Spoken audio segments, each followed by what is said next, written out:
بسم اللہ الرحمن الرحیم۔ السلام علیکم، ہمارے چینل میں خوش آمدید۔ میں تمہیں ہرگز بھی اجازت نہیں دوں گی کہ تم مجھے دھوکہ دو، اس نے فون پر چلاتے ہوئے کہا۔ دوسری طرف انور نے اپنے کانوں پر ہاتھ رکھ لیا۔ وہ اس بدتمیز عورت کو کسی بھی طرح سے اپنی زندگی میں شامل نہیں کرنا چاہتا تھا۔ اس نے اس سے محبت کی تھی، اس میں کوئی شک بھی نہیں تھا، مگر وقت گزرنے کے ساتھ ساتھ اس لڑکی کی عادتیں تبدیل ہونے لگی تھیں۔ وہ اس پر اپنا روب جمانے لگی تھی۔ انور جس خاندان سے تعلق رکھتا تھا، اس خاندان میں عورتیں مردوں سے دب کر رہتی تھیں، جبکہ سارا ایک ایسی لڑکی تھی جو ہمیشہ ہی اس پر اپنی حاکمیت جماتی تھی اور اسے ہر وہ کام کرنے کے لیے مجبور کرتی تھی جس کے لیے وہ راضی نہیں ہوتا تھا۔ وہ اسے سمجھاتا تھا کہ عورتوں کو بعض اوقات کمپرومائز کرنا پڑتا ہے، عورتوں کا کام مردوں پر حاکمیت کرنا نہیں بلکہ ان کی باتوں کو سمجھنا ہے اور مصلحت سے کام لینا ہے، مگر سارا ایسا نہیں کرتی تھی۔ ان دنوں ایک ساتھ رہتے ہوئے نہ جانے کتنے سال گزر گئے تھے۔ وہ ہر روز ہی ایک دوسرے سے لڑائی جھگڑا کرتے تھے۔ یہی سب دیکھ کر انور کو لگا تھا کہ وہ ایک دوسرے کے ساتھ زندگی نہیں گزار سکتے، ایک دوسرے کے ساتھ چلنا ان کے لیے بہت مشکل ہو جائے گا۔ کافی دنوں سے وہ یہ بات نوٹ کر رہا تھا کہ سارا اسے بہت زیادہ پریشان کر رہی ہے۔ وہ دن کے وقت سویا ہوتا تھا تو وہ اسے کال کر لیتی تھی، اگر وہ کال نہیں اٹھاتا تھا تو وہ شام کے وقت اس سے لڑائی جھگڑا کرتی تھی۔ ایک مرد کو اپنی زندگی میں سکون چاہیے ہوتا ہے، وہ ایک ایسی عورت کے ساتھ کبھی بھی زیادہ عرصے تک نہیں چل سکتا۔ وہ سارا کو سمجھاتا تھا اور اسے کہتا تھا کہ اگر اسی طرح سے ہی چلتا رہا تو وہ بہت جلد ہی اس کی زندگی سے نکل جائے گا۔ جواباً وہ رونا پیٹنا شروع کر دیتی تھی اور اسے کہتی تھی کہ تم شروع سے ہی مجھ سے محبت نہیں کرتے تھے، تم نے صرف اور صرف مجھے استعمال کیا ہے۔ ایک ہفتہ گزر چکا تھا، ان دونوں کے آپس میں کوئی بات نہیں ہوئی تھی۔ پچھلی بار اس کی محبت نے اسے کال کی تھی اور یہی بتایا تھا کہ وہ یہ رشتہ توڑ رہی ہے، آئندہ وہ اس کے ساتھ بات نہیں کرے گی۔ وہ اس کے لیے بھی بہتر یہی ہے کہ وہ اپنی زندگی کی طرف توجہ دینا شروع کر دے۔ انور کو یہی لگا تھا کہ وہ واقعی پیچھے ہٹ گئی ہے اور اسے سمجھ آ گئی ہے کہ ان دونوں کے لیے ایک ساتھ زندگی گزارنا مشکل ہی نہیں، ناممکن ہے۔ اس کے بچپن میں ہی ایک کزن کے ساتھ منگنی ہو گئی تھی، لیکن وہ اس بات کو سیریس نہیں لے رہا تھا۔ کچھ دن پہلے جب وہ چاندنی کے گھر گیا اور جب اس نے اپنی کزن کا رویہ دیکھا تو وہ حیران رہ گیا۔ آج سے پہلے اس نے کبھی بھی اتنے نرم و مزاج والی لڑکی نہیں دیکھی تھی۔ وہ بہت ہی محبت سے سب کے ساتھ پیش آ رہی تھی۔ اس کی بھابھی کے بچے بہت ہی شرارتی تھے، وہ انہیں بہت ہی پیار کے ساتھ ہینڈل کر رہی تھی، جبکہ اس کے مقابلے میں سارا بالکل بھی اچھی نہیں تھی۔ وہ اپنے غصے پر کنٹرول نہیں رکھ سکتی تھی۔ اس نے کئی بار انور کے سامنے یہ بات کی تھی کہ اسے بچے بالکل بھی پسند نہیں ہیں۔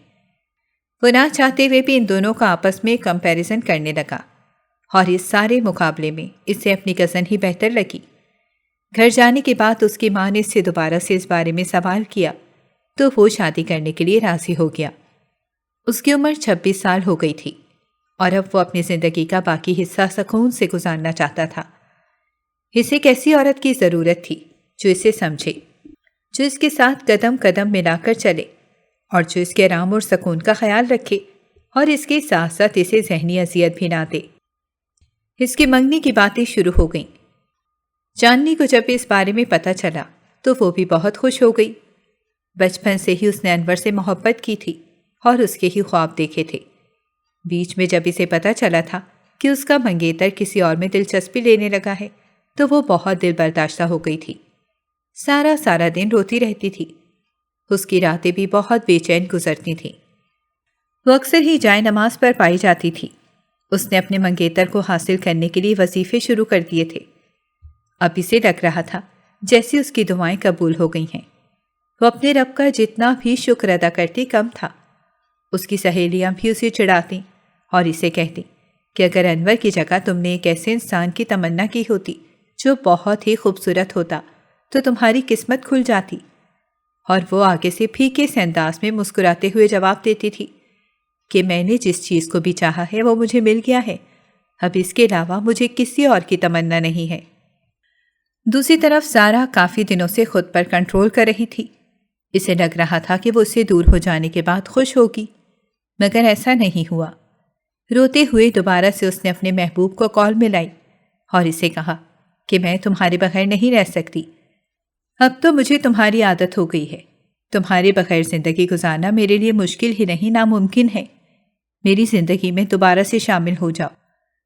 انجان نمبر سے کال دیکھ کر پہلے تو وہ حیران ہوا تھا، نہ چاہتے ہوئے بھی اس نے کال اٹھائی، اور دوسری طرف سے اپنی محبوبہ کی آواز سن کر اس کا دل تیزی سے دھڑکا۔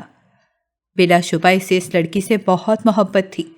اسے بس اس سے صرف یہی شکایت تھی کہ وہ اسے سمجھتی نہیں تھی۔ دیکھو، ایسے زندگی نہیں گزرتی۔ تمہارا جب دل کرتا ہے تم میری زندگی سے نکل جاتی ہو، جب دل کرتا ہے تم واپس آ جاتی ہو۔ تم نے مجھے ایک مذاق سمجھ لیا ہے، اور جہاں تک اب ایک ساتھ رہنے کا سوال ہے تو یہ میرے لیے ناممکن ہے، کیونکہ میری منگنی میری کزن سے ہو چکی ہے، اور اب میں بہت جلد ہی سے شادی کرنے جا رہا ہوں۔ بہتر یہی ہے کہ تمہارے لیے جو رشتے آ رہے ہیں تم بھی ان پر غور کرنا شروع کر دو۔ ہم دونوں ایک دوسرے کے ساتھ بہت ہی اچھا وقت گزارا ہے، لیکن ایک لمبی زندگی گزارنا ہم دونوں کے لیے بہت ہی مشکل کام ہے۔ میں نہیں چاہتا کہ ساری زندگی میں تمہیں صفائیاں پیش کرتا رہوں۔ مجھے اپنا ذہنی سکون بہت عزیز ہے، اور اب میں اسے مزید تباہ نہیں کر سکتا۔ یہ کہہ کر اس نے غصے سے کال کاٹ دی، جبکہ دوسری طرف سارا کو لگا کہ اس کے قدموں کے نیچے سے زمین نکل گئی ہے۔ وہ دوبارہ سے اسے کالیں ملانے لگی۔ مسلسل 1 گھنٹے سے وہ اسے کال کر رہی تھی، اور انور بار بار اس کی کالز کاٹ رہا تھا۔ تنگ آ کر اس نے کال اٹھا لی تاکہ اسے ڈانٹ سکے، لیکن سارا کی بات سن کر وہ بہت زیادہ پریشان ہو گیا۔ وہ لڑکی سے دھمکی دے رہی تھی کہ وہ اپنی جان لے لے گی اگر انور نے اسے قبول نہ کیا تو وہ خودکشی کر لے گی۔ وہ بہت زیادہ پریشان ہو گیا۔ اپنی محبوبہ کو وہ بہت اچھے طریقے سے جانتا تھا کہ وہ الٹے دماغ کی مالک ہے۔ اگر اس نے اس کی بات نہ مانی تو کوئی بھروسہ نہیں تھا کہ وہ ایسا ہی کر دیتی۔ اسے سمجھ نہیں آ رہا تھا کہ وہ اس معاملے کو کیسے ہینڈل کرے۔ اس کی ماں اس کی منگنی کر چکی تھی، اور دوسری طرف یہ لڑکی تھی جو اس کے پیچھے پڑ گئی تھی۔ اس نے سارا کو ملنے کے لیے کہا۔ تھوڑے ہی دنوں بعد وہ ایک کیفے میں بیٹھے ہوئے تھے۔ اس کی محبوبہ روئے چلی جا رہی تھی۔ وہ ایک لمحے کے لیے بھی خاموش نہیں ہو رہی تھی۔ انور کو اس کے آنسو بہت تکلیف پہنچا رہے تھے۔ بے ساختہ وہ اس کی طرف بڑھا اور اس کی آنکھوں سے آنسو صاف کرتے ہوئے کہنے لگا، میں نے تمہیں کتنی بار کہا ہے کہ یوں میرے سامنے آنسو مت بہایا کرو۔ تمہیں اندازہ نہیں ہے کہ تمہاری تکلیف مجھے بھی بہت تکلیف پہنچاتی ہے۔ جواب میں وہ اس سے شکایت کرنے لگی کہ اگر ایسا ہی ہوتا تو تم مجھے کبھی بھی دھوکہ نہ دیتے۔ وہ کچھ کہنے ہی لگا تھا کہ اس نے ہاتھ اٹھا کر اسے خاموش کر دیا اور کہنے لگی، مجھے پتہ چلا ہے کہ یہ منگنی ابھی نہیں بلکہ بچپن سے ہی طے شدہ تھی۔ تم نے مجھ سے یہ بات چھپائے رکھی، مگر میں کیا کرتا؟ تم بھی تو ٹھیک طرح سے میرے ساتھ نہیں رہ رہی تھیں۔ کبھی تم میری زندگی میں آتی تھیں اور کبھی مجھے چھوڑ کر چلی جاتی تھیں۔ مجھے یہی تھا کہ تم میرے جذبات کے ساتھ کھیل رہی ہو۔ وہ دونوں ہی ابھی تک ایک دوسرے کو ٹھیک طرح سے سمجھ نہیں پائے تھے۔ پھر وہ تنگ آ کر اسے بولا، اب تم ہی مجھے بتاؤ کہ میں کیا کروں؟ ایسا کون سا کام کروں کہ جس سے تمہیں خوشی مل جائے؟ بہت سوچنے سمجھنے کے بعد وہ اس فیصلے پر پہنچی تھی، اس لیے وہ اس کی آنکھوں میں دیکھتے ہوئے کہنے لگی، میں چاہتی ہوں کہ تم مجھ سے نکاح کر لو۔ ہم دونوں ابھی جا کر کورٹ میرج کریں گے، اور تمہیں میری یہ بات ماننی ہوگی۔ اگر تم نے نہ مانا تو میں قسم اٹھا کر کہتی ہوں کہ میں کسی گاڑی کے سامنے آ کر اپنی جان دے دوں گی۔ تم میری ضد سے بہت اچھے طریقے سے واقف ہو کہ میں جو کچھ بھی کہتی ہوں وہ کر گزرتی ہوں۔ زندگی گزارنے کے لیے ہر انسان کو دوسرے انسان کی ضرورت ہوتی ہے۔ مجھے بھی تمہاری ضرورت ہے۔ اگر تم مجھے نہ ملے تو پھر کیا فائدہ میری زندگی کا؟ وہ اس وقت بہت جذباتی ہو چکی تھی۔ اپنے محبوب کو وہ کبھی بھی کسی اور کے حوالے ہوتا ہوا نہیں دیکھ سکتی تھی۔ وہ بھی پریشان ہو گیا اور کہنے لگا، ٹھیک ہے، میں تمہاری بات ماننے کے لیے تیار ہوں۔ ہم ابھی جا کر کورٹ میرج کریں گے، لیکن میری بھی ایک شرط ہے کہ تمہیں میری دوسری بیوی کو بھی قبول کرنا ہوگا، کیونکہ اب میں اپنی ماں کے فیصلے کے خلاف نہیں جا سکتا۔ انہوں نے سارے خاندان میں یہ بات پھیلا دی ہے، اور اگر میں نے کوئی ہنگامہ کیا تو پورے خاندان کے سامنے ان کی بے عزتی ہوگی۔ وہ مسکرانے لگی اور کہنے لگی، ٹھیک ہے، اس معاملے کے بارے میں ہم بعد میں بات کریں گے، فی الحال جو کچھ میں کہہ رہی ہوں وہ کرو۔ اور پھر ان دونوں نے کورٹ میرج کر دی۔ وہ بہت زیادہ خوش تھی کیونکہ اس کی ضد پوری ہو گئی تھی۔ دوسری طرف انور نے ایسا کبھی بھی نہیں سوچا تھا۔ وہ اس طرح کے ہتھ کنڈے آزمانے پر بھروسہ نہیں رکھتا تھا۔ وہ عزت کے ساتھ اپنے ساتھ کھڑی لڑکی کو اپنی بیوی بنانا چاہتا تھا، مگر اس نے حالات ہی ایسے پیدا کر دیے تھے کہ اسے پیچھے ہٹنا پڑا۔ اور اب جس طرح سے اس لڑکی نے اس سے نکاح کیا تھا وہ سب اسے بالکل بھی ٹھیک نہیں لگ رہا تھا۔ اس نے سارا سے پوچھا، کیا تمہیں ذرا بھی شرمندگی نہیں ہو رہی کہ تم نے میرے ساتھ اپنے گھر والوں سے چھپ کر نکاح کر لیا ہے؟ وہ زور زور سے نفی میں سر ہلانے لگی۔ اس کے لبوں پر اس وقت ایک عجیب سی مسکراہٹ تھی، یوں لگ رہا تھا جیسے اس نے دنیا فتح کر لی ہو۔ اس کے بعد اس نے انور سے مکمل طور پر رابطہ ختم کر دیا تھا۔ جو کچھ وہ چاہتی تھی اس میں وہ کامیاب ہو گئی تھی۔ دوسری طرف چاندنی کی شادی کے دن قریب آ رہے تھے۔ پہلے وہ ہر وقت ہی اداس رہتی تھی، لیکن اب ایسا نہیں تھا۔ وہ ہر وقت ہی مسکراتی رہتی تھی، خوشی اس کے انگ انگ سے پھوٹتی ہوئی نظر آتی تھی۔ اپنی بیٹی کو دیکھ کر آمنہ بیگم بے ساختہ نظر اتارتی تھیں۔ اس کے لیے وہ بہت زیادہ پریشان تھیں۔ بچپن میں انہوں نے اپنی بیٹی کے دل میں یہ بات تو ڈال دی تھی، لیکن تھوڑے عرصے پہلے انہوں نے جو خبر سنی تھی ان خبروں نے انہیں بھی ہلا کر رکھ دیا تھا۔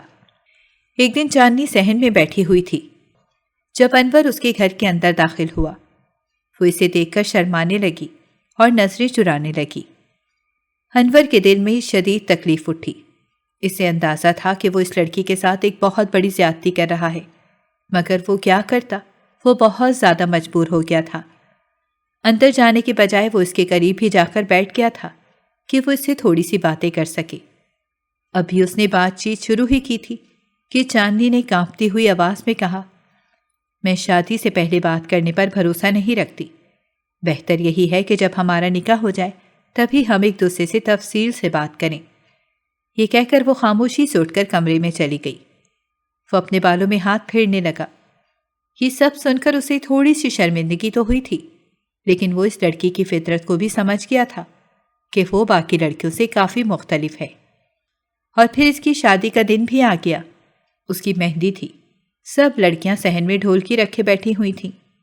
سارا اپنے چھت پر کھڑی اس کے صحن میں نظر آنے والے منظر کو دیکھ رہی تھی۔ اس کے لبوں پر ابھی بھی ایک گہری مسکراہٹ تھی۔ اس نے فیصلہ کر لیا تھا کہ اس نے کیا کرنا ہے۔ تھوڑی ہی دیر گزری تھی کہ اس کی بہن چلتی ہوئی اس کے قریب آ کر کھڑی ہو گئی اور اس کا مذاق بناتے ہوئے کہنے لگی، تم نے تو کہا تھا یہ لڑکا تم سے بہت محبت کرتا ہے اور تمہیں کبھی بھی نہیں چھوڑے گا، مگر دیکھو کہ اب وہ کیسے شادی کر رہا ہے۔ بہن کی بات سن کر وہ ہنسنے لگی اور کہنے لگی کہ تمہیں بالکل بھی نہیں پتا کہ کس طرح سے کھیل کھیلا جاتا ہے۔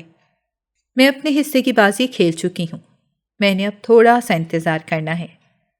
کومل نے چڑھتے ہوئے کہا کہ یہ بات تو تم مجھے پچھلے 3 دنوں سے کہہ رہی ہو، لیکن ابھی تک تمہارا وقت نہیں آیا۔ بہتر یہی ہے کہ تم خاموشی سے کمرے میں جا کر سو جاؤ، یا پھر اس کی شادی میں جا کر ڈھولکی بجانا شروع کر دو۔ ہو سکتا ہے کہ اس طرح تمہارا دماغ بھی حرکت کرنے کے قابل ہو جائے۔ مجھے لگ رہا ہے کہ تمہارا دماغ اس وقت بری طرح سے مفلوج ہو گیا ہے۔ اپنی بہن کا مذاق بنا کر وہ نیچے کی طرف چلی گئی، جبکہ وہ وہیں پر کھڑی ہوئی اس کے صحن میں نظر آنے والے منظر کو دیکھنے لگی۔ تھوڑی ہی دیر کے بعد وہ تیار ہو کر باہر نکلا۔ اس کے چہرے پر اس وقت مسکراہٹ پھیلی ہوئی تھی۔ وہ بہت ہی خوش نظر آ رہا تھا۔ یہی وہ منظر تھا جس نے اس کا دل جلا دیا تھا۔ اس نے زور سے اپنی مٹھی بند کر دی۔ اس کا بس نہیں چل رہا تھا کہ وہ اپنے محبوب کے چہرے سے مسکراہٹ نوچ ڈالے، جو کہ کسی اور لڑکی کی وجہ سے مسکرا رہا تھا۔ اس نے اپنے محبوب کی یہ خوشی بالکل برداشت نہیں ہو رہی تھی، اور پھر وہ غصے سے اپنے کمرے میں چلی گئی اور زور سے دروازہ بند کر دیا۔ کومل اونچی اونچی آواز میں ہنسنے لگی۔ اسے اپنی بہن کا ہنسنا بھی بہت زہر لگ رہا تھا، مگر وہ اس کے ساتھ منہ ماری کر کے اپنا موڈ مزید خراب نہیں کرنا چاہتی تھی۔ صبح 10 بجے کا الارم لگا کر وہ سو گئی۔ دن کے وقت انور اور چاندنی کا نکاح ہونا تھا۔ چاندنی کو بہت ہی خوبصورتی کے ساتھ تیار کیا گیا تھا۔ اس کے چہرے پر گھونگھٹ ڈالا گیا تھا اور اس وقت اسٹیج پر بیٹھی ہوئی تھی۔ تھوڑے ہی فاصلے پر انور بیٹھا ہوا تھا۔ مولوی صاحب اس سے پہلے کہ ان دونوں کا نکاح شروع کرتے وہ ہال میں چلی گئی۔ انور اور اس کی محبت کے بارے میں محلے والوں کو بہت اچھے طریقے سے پتا تھا۔ وہ کوئی اندھے نہیں تھے جو ان دونوں کے اشاروں کو سمجھتے نہیں۔ وہ ہمیشہ ہی کھڑکی میں کھڑی رہتی تھی اور اس کے گزرنے کا انتظار کرتی تھی۔ محلے کی کافی مرد حضرات نے انہیں تنہائی میں باتیں کرتے ہوئے بھی پکڑا تھا، مگر ان دونوں کو اس چیز سے ذرا بھی خوف محسوس نہیں ہوتا تھا۔ وہ کہنے کو ایک دوسرے سے سچی محبت کرتے تھے اور ایک دوسرے کا ساتھ دینے کے لیے ایک دوسرے سے وعدہ کر چکے تھے۔ انور نے جب اپنی بیگم کو وہاں پر دیکھا تو وہ اپنی جگہ پر اٹھ کھڑا ہوا اور اس کے چہرے پر بے یقینی کے تاثرات نمودار ہو گئے۔ اسے بالکل بھی اندازہ نہیں تھا کہ وہ یہاں پر چلی آئے گی۔ چاندنی جو پہلے بہت ہی سکون سے بیٹھی ہوئی تھی، جب اس نے سب لوگوں کو خاموش ہوتے ہوئے دیکھا تو اس کے دل کو بھی بے چینی ہونے لگی۔ کل رات اس نے ایک بہت ہی عجیب خواب دیکھا تھا۔ اس نے یہ دیکھا تھا کہ وہ انور کا ہاتھ پکڑنے کی کوشش کر رہی ہے، لیکن وہ اس سے دور ہوتا ہوا چلا جا رہا ہے اور پھر وہ اچانک ہی اس کی نظروں کے سامنے سے غائب ہو جاتا ہے۔ وہ بالکل تنہا رہ جاتی ہے اور اسے تلاش کرتی ہے، چیختی ہے، چلاتی ہے، لیکن وہ اس کے پاس نہیں آتا۔ تھوڑی ہی دیر کے بعد اسے ایک غیبی آواز سنائی دیتی ہے جو اسے یہ بتاتی ہے کہ یہ انسان تمہارے لیے نہیں ہے۔ رات کے وقت ہی وہ اپنے بیڈ پر اٹھ بیٹھی اور پھوٹ پھوٹ کر رونے لگی۔ وہ اونچی اونچی چیخیں مار رہی تھی۔ اسے اس طرح سے روتا ہوا دیکھ کر اس کی ماں پریشان ہو گئی۔ انہوں نے اپنی بیٹی کا سر سینے سے لگایا اور اس کے سر پر پیار سے ہاتھ پھیرتے ہوئے کہنے لگی، کیا ہو گیا ہے میرا بچہ، اس طرح سے کیوں رو رہا ہے؟ ضرور تم نے کوئی ڈراؤنا خواب دیکھ لیا ہے۔ وہ زور زور سے ہاں میں سر ہلانے لگی اور اپنی ماں کو کہنے لگی کہ انور مجھ سے دور ہو گیا ہے، وہ مجھے چھوڑ کر چلا گیا ہے، میں اس سے دوری برداشت نہیں کر سکتی۔ آپ جانتی ہیں کہ میں اس سے بہت محبت کرتی ہوں اور اس کے بغیر زندگی گزارنا میرے لیے بہت مشکل ہے۔ اس کی ماں اسے تسلی اور دلاسے دیتے ہوئے کہنے لگی کہ وہ صرف ایک ڈراؤنا خواب تھا، حقیقت میں ایسا کچھ بھی نہیں ہے۔ کل ہی تمہاری رخصتی ہے، اللہ کرے گا سب کچھ خیر سے ہو جائے۔ ایک بار تم اس کے گھر چلی جاؤ، پھر تمہارے سارے گلے شکوے، سارے ڈر ختم ہو جائیں گے۔ کافی دیر تک وہ اپنی بیٹی کو تسلیاں دیتی رہیں۔ ان کا اپنا دل پوری طرح سے پریشان ہو گیا تھا۔ کبھی کبھار تو وہ اپنی بیٹی کی اس قدر جنونی محبت لے کر خوفزدہ ہو جاتی تھیں اور سوچتی تھیں کہ اگر واقعی اسے وہ انسان نہ ملا تو نہ جانے اس بیچاری لڑکی کا کیا حال ہوگا۔ اور اب وہاں پر سارا کو دیکھ کر سب سے زیادہ پریشان ہونے والی شخصیت بھی کوئی اور نہیں بلکہ آمنہ بیگم ہی تھی۔ وہ تیزی سے اپنی بیٹی کے پاس گئیں اور اس کا ہاتھ مضبوطی سے پکڑ لیا۔ چاندنی نے جب اپنی ماں کے ہاتھوں کا لمس محسوس کیا تو ایک آنسو اس کی آنکھوں سے ٹوٹ کر گرا۔ اسے لگ رہا تھا کہ اس کا خواب پورا ہونے جا رہا ہے۔ جب اسے سارا کی آواز سنائی دی تو اسے لگا کہ کسی نے اس کے جسم سے جان نکال دی ہے۔ وہ زور زور سے نفی میں سر ہلانے لگی۔ اس کا ہلتا ہوا سر دیکھ کر اس کی ماں کا وجود خوف سے کانپنے لگا۔ وہ جانتی تھی کہ ان کی بیٹی کی حالت بہت زیادہ بگڑ جائے گی۔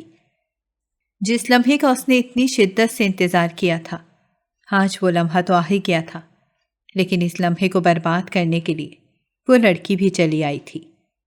سارا مسکراتے ہوئے آگے بڑھی اور انور کی آنکھوں میں دیکھتے ہوئے کہنے لگی، یہ بہت ہی بری بات ہے۔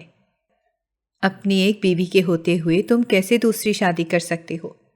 میں نے تمہیں دوسری شادی کرنے کی اجازت تو نہیں دی تھی۔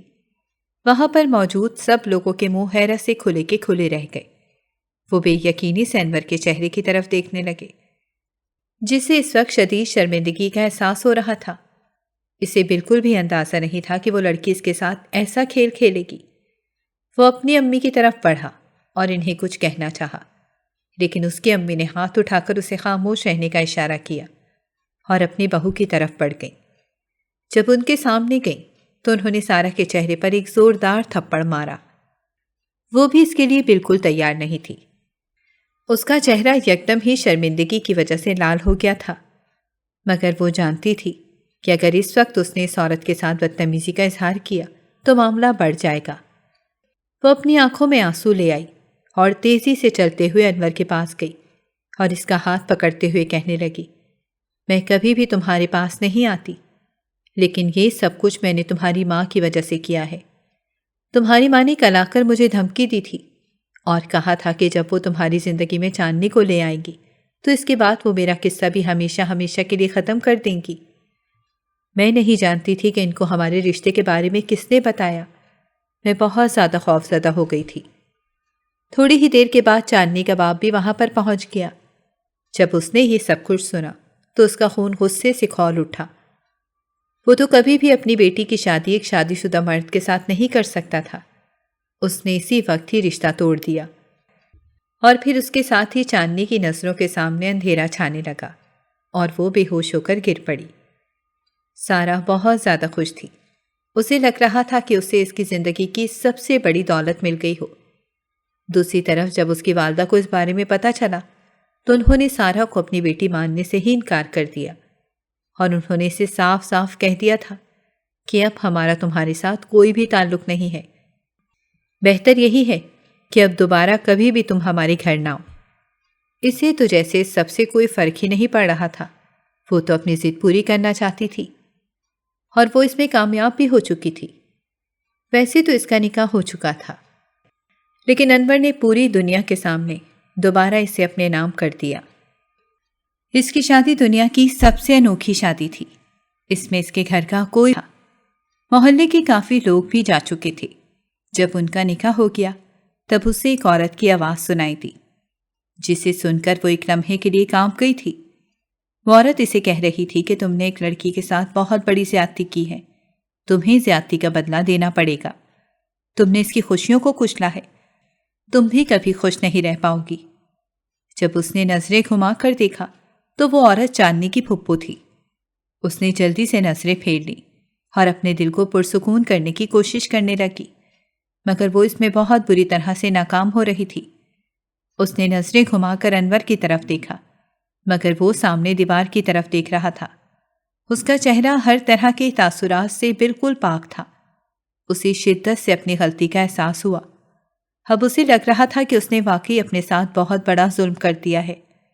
اس نے اپنے محبوب کو پکارا، مگر اس کے محبوب نے اس کی پکار کا بھی جواب نہیں دیا، اور ایسا پہلی بار ہو رہا تھا کہ انور اسے مکمل طور پر نظر انداز کر رہا تھا۔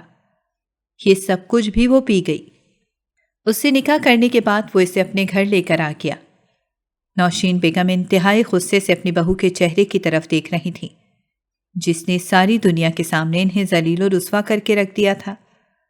اپنی عزت بنانے میں انہیں نہ جانے کتنے سال لگ گئے تھے، مگر اس لڑکی نے چند ہی لمحوں میں ان کی عزت کو بہت بری طرح سے کچل کر رکھ دیا تھا۔ ان کو اس سے کی ہوئی ایک بار ملاقات یاد آ رہی تھی، جب ان کے غصے میں مزید اضافہ کر رہی تھی۔ جب سارا نے انور سے بات چیت شروع کی تھی تبھی نوشین بیگم کو اس بارے میں پتہ چل گیا تھا۔ ایک رات ان کا دل بہت زیادہ بے چین تھا۔ وہ سونے کی کوشش کر رہی تھی، لیکن نیند ان کی آنکھوں سے کوسوں دور تھی۔ کروٹیں بدل بدل کر وہ تھک گئی تھی۔ تنگ آ کر وہ اپنی چارپائی پر اٹھ بیٹھیں۔ انور ان کے کمرے میں ان کے ساتھ ہی سوتا تھا، کیونکہ اکثر ہی ان کی طبیعت بہت زیادہ خراب ہو جاتی تھی۔ انہوں نے دیکھا کہ ان کا بیٹا اپنی چارپائی پر موجود نہیں تھا۔ یہ دیکھ کر انہیں حیرت ہوئی کہ رات کے اس پہر وہ کہاں پر چلا گیا ہے۔ تھوڑی دیر تک وہ اپنی چارپائی پر بیٹھ کر اس کا انتظار کرتی رہیں۔ انہیں لگ رہا تھا کہ وہ شاید واش روم تک گیا ہے، مگر جب 1 گھنٹہ مزید گزرا اور وہ واپس نہ آیا تو ان کی پریشانی میں اضافہ ہو گیا۔ پہلے جا کر انہوں نے بیرونی دروازہ چیک کیا، جو کہ اندر سے لاک تھا۔ وہ باہر تو نہیں گیا تھا، تو پھر وہ گھر کے اندر ہی موجود تھا۔ انہیں چھت سے باتیں کرنے کی آواز سنائی دینے لگی۔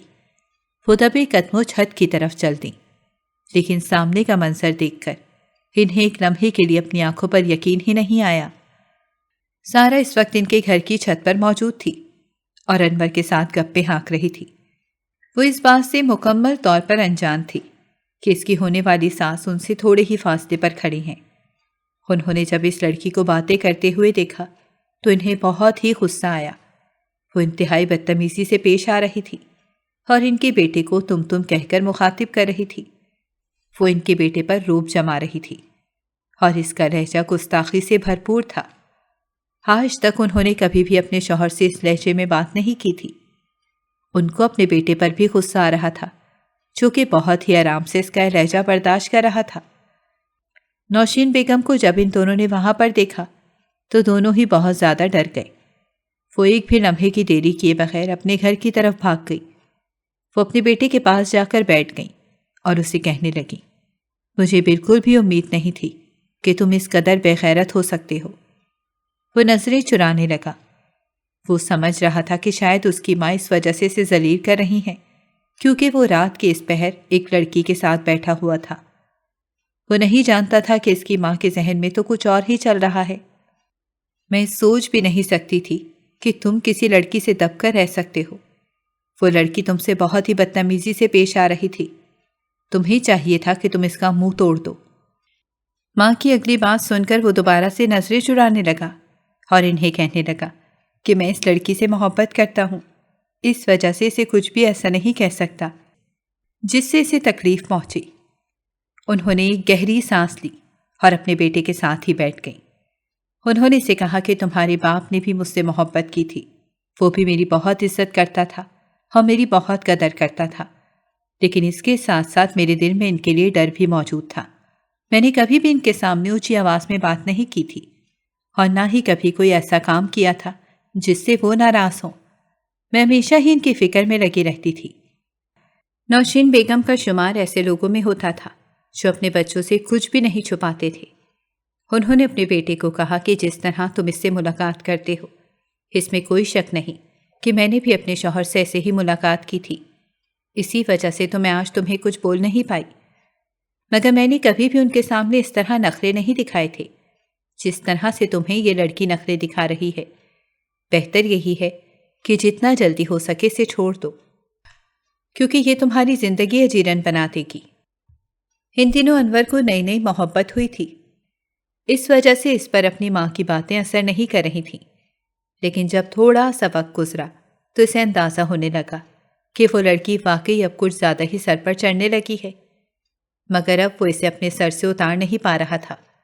اب تو وہ اس کی باتیں ماننے کے لیے اتنا مجبور ہو گیا تھا کہ جس دن وہ اسے انکار کر دیتا تو وہ اسے دھمکی دینا شروع کر دیتی تھی کہ میں اپنی جان لے لوں گی۔ وہ حد سے زیادہ جذباتی عورت تھی۔ وہ ماں بیٹا اسے لے کر اپنے گھر آ گئے۔ نوشین بیگم نے ایک نظر اپنے بیٹے کو دیکھا اور اسے کہنے لگی کہ تم گھر سے باہر چلے جاؤ، فی الحال مجھے اپنی بہو سے کچھ ضروری باتیں کرنی ہیں۔ انور خاموشی سے گھر سے باہر نکل گیا۔ اس کے بعد وہ اپنی بہو سے مخاطب ہوئی اور اسے کہنے لگی کہ تمہاری حیثیت میرے گھر میں ایک دو کوڑی سے زیادہ کی نہیں ہے۔ تم کبھی بھی مت بھولنا کہ تم زبردستی میرے بیٹے کی زندگی میں شامل ہوئی ہو اور ایک ایسی عورت ہو جو ایک بدتمیز اور خود سر شخصیت کی مالک ہو، جو صرف اور صرف روب جمانا جانتی ہو اور اپنی پوری کر کے سے سکون ملتا ہو۔ ایسی عورت کبھی بھی گھر نہیں بسا سکتی۔ ان ساری باتوں کو مد نظر رکھ کر بھی میں تمہیں ایک موقع دے رہی ہوں۔ اگر تم ویسی نہ بنی جیسی میں چاہتی ہوں تو پھر تمہاری میرے بیٹے کی زندگی میں کوئی بھی جگہ نہیں ہوگی۔ اپنی ساس کی باتیں سن کر وہ اس کی آنکھوں میں دیکھنے لگی اور کہنے لگی کہ آپ یہ بات بھول رہی ہیں کہ آپ کا بیٹا مجھ سے شدید محبت کرتا ہے، اسی وجہ سے ہی تو اس نے مجھ سے نکاح کر لیا ہے۔ میرا بیٹا تم سے محبت نہیں کرتا بلکہ وہ خوف زدہ ہے۔ اسے ڈر ہے کہ کہیں ایسا نہ ہو کہ تم جیسی ایک نفسیاتی عورت واقعی اپنی جان لے لے۔ اس نے تو تم سے نکاح اس وجہ سے نہیں کیا کہ اسے تم سے محبت تھی، بلکہ اس وجہ سے کیا ہے کیونکہ وہ اپنے رب سے خوف زدہ ہوتا تھا۔ کسی زمانے میں اس نے تم سے وعدہ تو کر دیا تھا اور اب وہ وعدہ پورا کر رہا تھا۔ شام کے وقت جب انور گھر آیا، اس نے اپنی ساس کی شکایت لگانے کی کوشش کی تو اس نے ہاتھ اٹھا کر اپنی بیوی کو خاموش رہنے کا اشارہ کیا اور اسے کہا کہ خبردار، جو تم نے میری ماں کے بارے میں کوئی بھی بات کی، میں ان کے خلاف ایک لفظ بھی نہیں سنوں گا۔ اگر تم نے یہاں پر رہنا ہے تو تمہیں وہی سب کچھ کرنا ہوگا جو میری ماں کہتی ہے۔ یہ بات وہ بہت ہی مشکل سے کہہ رہا تھا۔ اسے اس لڑکی سے بہت محبت تھی۔ اگر یہ کہا جائے کہ وہ اس لڑکی سے عشق کرتا تھا تو اس میں کچھ بھی غلط نہیں تھا، مگر اس لڑکی کو سدھارنے کے لیے اسے اب سخت رویہ اپنانا تھا۔ اگر وہ چاہتا تھا کہ وہ اس کے ساتھ زندگی گزارے اور زندگی بھی سکون کے ساتھ گزارے تو اسے اس بار اپنی ماں پر بھروسہ کرنا تھا۔ نوشین بیگم اپنے بیٹے کی حرکت کی وجہ سے چاندنی کی ماں کے سامنے بہت شرمندہ تھیں، مگر وہ جانتی تھیں کہ ان کا بیٹا اس معصوم سی لڑکی کے قابل نہیں تھا۔ اسے کوئی بہت ہی اچھا انسان ملنا چاہیے تھا۔ وہ اس لڑکی کے لیے اب دعا کرنے کے علاوہ کچھ بھی نہیں کر سکتی تھیں۔ انہوں نے وہ محلہ بھی چھوڑ دیا اور ایک دوسرے محلے میں آ کر رہنا شروع کر دیا۔ شادی کی رات ہی انہوں نے اپنی بہو کو وہ ساری باتیں بتا دی تھیں جس پر عمل کرنا اس کے لیے لازم ہو گیا تھا۔ سارا نے اپنے گھر میں کبھی اٹھ کر پانی بھی نہیں پیا تھا اور یہاں پر اسے سارے گھر کا کام کرنا پڑتا تھا۔ اس کی کمر بہت بری طرح سے ٹوٹ جاتی تھی۔ جب وہ شکایت کرتی تھی تو اسے یہی بات سننے کو ملتی تھی کہ یہ زندگی تم نے اپنی مرضی سے چنی ہے، اب خاموش رہنے کے علاوہ تمہارے پاس دوسرا کوئی راستہ نہیں ہے۔ شوہر کا رویہ دیکھ کر بھی اسے بہت تکلیف ہوتی تھی۔ اس کی بدتمیزی کی عادت ابھی بھی نہیں چھوٹی تھی۔ وہ ابھی بھی اس سے برے لہجے میں ہی بات کرتی تھی۔ جیسے جیسے وقت گزرتا جا رہا تھا اسے لگ رہا تھا کہ اس نے اپنے ساتھ بہت بڑا ظلم کر دیا ہے۔ وہ چند گھڑی آرام کرنے کے لیے اپنی ماں کے گھر بھی نہیں جا سکتی تھی کیونکہ وہاں کے دروازے بھی اس کے لیے ہمیشہ ہمیشہ کے لیے بند ہو گئے تھے۔ گھر کا ایک کام ختم ہوتا تھا تو اس کی ساس دوسرا کام نکال کر بیٹھی ہوتی تھی۔ پتہ نہیں وہ اتنے سارے کام کہاں سے لاتی تھیں۔ پہلے پہلے جب شام کے وقت اس کا شوہر گھر واپس آتا تھا تو وہ اس سے شکوے شکایت شروع کر دیتی تھی، لیکن اب اس کے وجود میں اتنی ہمت نہیں ہوتی تھی کہ وہ اسے کوئی بھی بات کہہ سکے۔ یہ سب سے اب اس میں صبر آنے لگا تھا۔ پہلے وہ جن چیزوں پر چیختی چلاتی تھی اب ان چیزوں پر خاموش ہو جاتی تھی، اور جو باتیں اسے غصہ دلاتی تھیں اب وہ باتیں وہ پی جاتی تھی۔ اسے اب پتہ لگنے لگا تھا کہ زندگی میں جلد بازی سے ہمیشہ ہی انسان کو نقصان ہوتا ہے اور کوئی بھی چیز ضد سے حاصل نہیں کی جاتی۔ اسے یہ بھی پتہ چل گیا تھا کہ ہر چیز ہر انسان کے لیے نہیں ہوتی۔ اس میں اس بیچاری کا بھی کوئی قصور نہیں تھا کیونکہ بچپن میں اس کی تربیت ہی ایک ایسے طرز پر ہوئی تھی کہ اسے جو بھی چیز پسند آتی تھی وہ اس کے سامنے رکھ دی جاتی تھی، اور جب تک اسے وہ چیز نہیں ملتی تھی تب تک وہ روتی رہتی تھی، ضد کرتی رہتی تھی، اور جب وہ لا کر دے دیا جاتا تھا تو وہ مکمل طور پر خاموش ہو جاتی تھی۔ وہ بچپن سے یہ سب کچھ کرتی آ رہی تھی۔ اسے لگتا تھا کہ زندگی میں ہر چیز وہ اسی طرح سے ہی حاصل کر سکتی ہے۔ اپنی خواہشات کو پانے کے لیے وہ کسی بھی حد سے گزر جاتی تھی، مگر اب زندگی بے حد مختلف ہو گئی تھی۔ کوئی بھی اس کے ناز نخرے اٹھانے والا نہیں تھا۔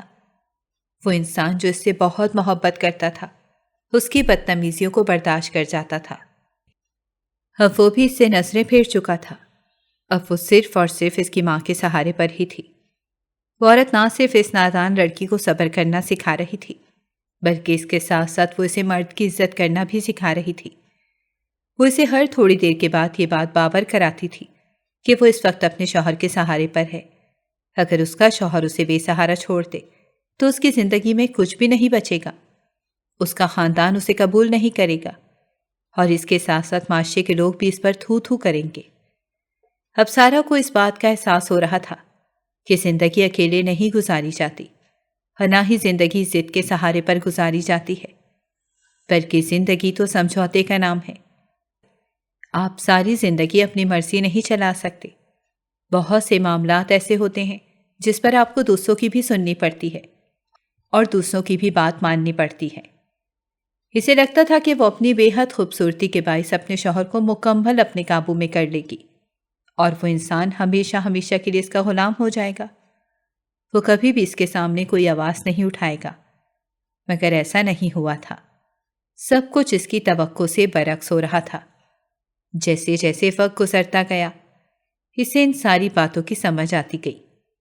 اب وہ اچھی خاصی سمجھدار ہو گئی تھی۔ اب وہ چھوٹی چھوٹی بات پر ضد نہیں کرتی تھی۔